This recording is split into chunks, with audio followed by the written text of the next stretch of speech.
Real quick, I know we've got game of the week here, but we have a hot seat take. And the reason why I want to jump to the hot seat take is because we just got some breaking news. I saw in the comments, I looked it up. It is a fact. Jim Harbaugh here. He's not been fired, so calm down, Cody. Talk about Jim No, Harbaugh. but I put it down here. I put it down here, right here in the bottom section. His buyout will not be, or his extension will not be. And that just broke, Cody. And Cody wrote and this. I wrote this. I wrote it. What do you want from me? Boy, I love when Daddy's fucking right. Jesus, I just swing and I just fucking hit him. I'm the mystic, man. I'm like Conor McGregor pulling his shots. Yep, that's how I'm gonna do Aldo. I love how I came back and Cody just fucking, he's just like, I knew it. I told you. He goes, yeah, read it and weep, boys. Read it and weep. Let's go back to it here again. Cody, this was made 30 minutes ago. Yeah, these are his takes that he puts together. He always does the graphics, so if there's any misspelling, this is why. Jim Harbaugh getting slammed in Stein ceiling, which we're gonna get into a little bit deeper here. So what came out here just recently, in the last 24 hours, and the article was great because the article was just like how I was, where I was like, I really didn't care. I was like, what are we doing here? But it gets deeper. He's selling. He was doing it for the SEC teams. I guess he had that guy going out to SEC teams and then selling them to other coaches. Is Shane Beamer being manipulate? Yeah, Shane Beamer. I think Saban is one of them that might be in this. He was trying to manipulate the college football playoff landscape to teams that they wanted to play. He was trying to rig the playoffs to teams that they wanted to play. How wild is that? And how long has he been doing it? And here's the thing. Here's why all this is crazy, right? Because obviously the allegations for Burgergate came out, kind of took it on the chin and then moved on. I also was reading an article before the show we talked about. I can't remember the guy's name, but he blackballed Harbaugh in the interview. He was on the board of the Minnesota Vikings and blackballed Harbaugh. Remember Harbaugh, like when MIA thought Michigan was done, he's out here hunting for a job, interviewed for the Vikings, got blackballed by this guy who is a Michigan alum. This guy is now a part of the NCAA committee and hates Harbaugh. And apparently this information is being dropped. Because I said this 2 weeks when we talked about it on the Wednesday show. I go, somebody's out to get him. Because this shit is just coming out of left field. Like, everybody knows that everybody's cheating and doing these things to a certain extent. But why Harbaugh? Why is he being dragged, right? Like, who's doing this to him? And I go, it has to be somebody from the inside. Well, there you go. You got a Michigan alum who's close to everything out there just breaking the news and dragging him. And look, because of the allegations that happened earlier this year, anything that comes out now, and because there was the truth of the sign stealing, right? There's evidence now of this guy going around. Like, it's anything that's being said now, anything that's going to get thrown out there is going to get looked at this point. And it doesn't matter how egregious it is. If there's a little bit of truth to it, they're going to have to look into it. I'm shocked. I am shocked here. I don't know what's going to happen, how this plays out, because Michigan has been my team to pick for the championship. What's also hilarious to me, and this is like a complete like sidebar really quick, is Portnoy, a big Patriots fan. Obviously, they had the sign stealing gate scenario, which he was a defensive Patriots, and now we have Michigan, and he's on full force defending Michigan. I think it's ironic that you have, follow along here, he's a fan of both teams. He went to Michigan, and he's from that area. Tom Brady went to Michigan, drafted by the New England Patriots, associated with a sign-stealing situation. So, I mean, how deep does this really run? Am I reaching here? Or is this something that, again, is through and how long? How long? Like, it seems like it's almost been passed down. And that's my other thing is, like, look, if they're doing it and it's being sold and other teams are buying it, that tells me, like, that it's just, again, everybody is cheating. It's just, who do you piss off? You know what I mean? It's wild.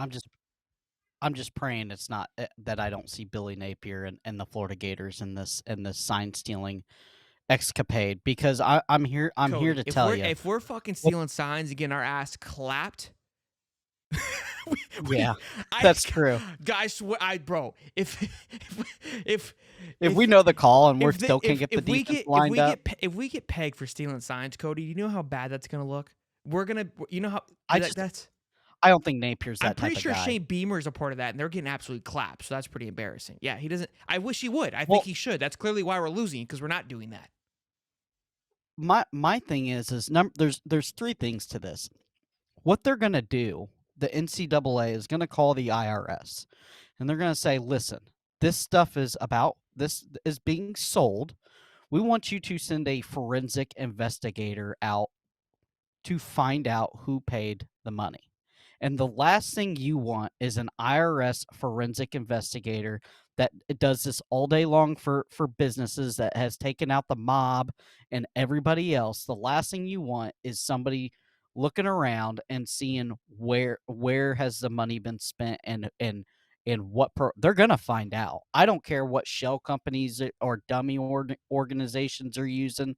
They're gonna find out. Number two, I feel that everybody knew Jim Hardball was doing this. Everybody was okay with it because obviously he was selling the information to other teams in the SEC, and I think that's if you get caught with that, that is a shame. Something should happen to your program. You should lose um, um, recruiting. You should get hit with recruiting SMU type viol stuff, right? Death penalty, right? I SMU. mean, that's got to This be. It's is got to be. this is it's big. And number three, it just goes to show you that it's it's it's disgusting, is what it is. When the grand scheme of things, it makes you wonder, how deep does it go to Vegas? And the first time that you start thinking that stuff is rigged, it's not good. It's not good for college football. It's not good for the landscape It ruins of the these integrity players. of the game. Yeah. Look, I think Correct. It's like, a big thing too, like you said with recruiting. I mean, they have a pretty healthy recruiting class right now. We lost an O lineman to yeah, them just recently. Jake yeah. Guarna from Ponte Vedra. I probably butchered that last name, but a great young kid. But he went to Michigan. They have they have the number one offensive lineman in the country the past 2 or 3 years. So they know what they're doing when it's recruiting offensive linemen. Is this going to shake things up a little bit? And if I'm Billy, right, you got to attack while the iron's hot. But here's what the article says here. Let me read this really quick here. The move is the first sign that the school may be hesitant about its future relationship with the famed coach who revived its football program, and it's frequently cited as a candidate for a job in the National Football League. Harbaugh's pay had been cut during the pandemic, but he was given a new contract just last year after bringing the team back to national prominence. The Wolverines' title chase this year put him in line for another raise. Michigan recently had made him an offer that would have made Harbaugh the highest paid coach in the Big Ten before the school pulled out once the sign-stealing allegations rocked the school, person said. This broke 7 minutes ago. So, huge. Huge. Give Reggie Bush his Heisman back. I couldn't agree more, BB. That shit's stupid. My last question is: Can the NCAA can't fire him, but they can ban him, correct? Like, obviously, he's going to get a big suspension for this. Yeah, I think they can if not, they're just banned for penalties, life. and I mean, if they say, hey, you can't coach for a team, I mean, I don't think they can actually fire him from the school, but they can give him enough. Can they ban him? I mean, just like the guy from Tennessee, he's unable to coach at a Power 5 school the first year he goes back. I can't think of his name at the moment, but yes, not Butch. I know who you're talking about. No, the guy that kicked the whiteboard. I don't know about that, but because he has a penalty, he can't, even no matter how long he's out for. Once the team brings him in, he has to sit out that first year. So I mean, they're basically keeping him out of the league without keeping him out of the league. You know what I mean? Now, do you penalize everybody that's involved? Do you penalize if Shane Beamer's involved? If yeah, that's gonna be crazy, if right? Saban is involved, If do teams, you penalize everybody? well, look, I think that's where it's going to be interesting because, one, I mean, if they pull all those allegations out, they're going to get every single name, and that's what's going to be interesting to see how they manage that, right? How do they, like, what names are involved and how dirty this is? Jeremy Pruitt, thank you, Muddy. It's gonna be a fun one to watch this thing play out. It sucks. I hate it because Why can't we just have a college football season without it being complete nonsense? But here we are.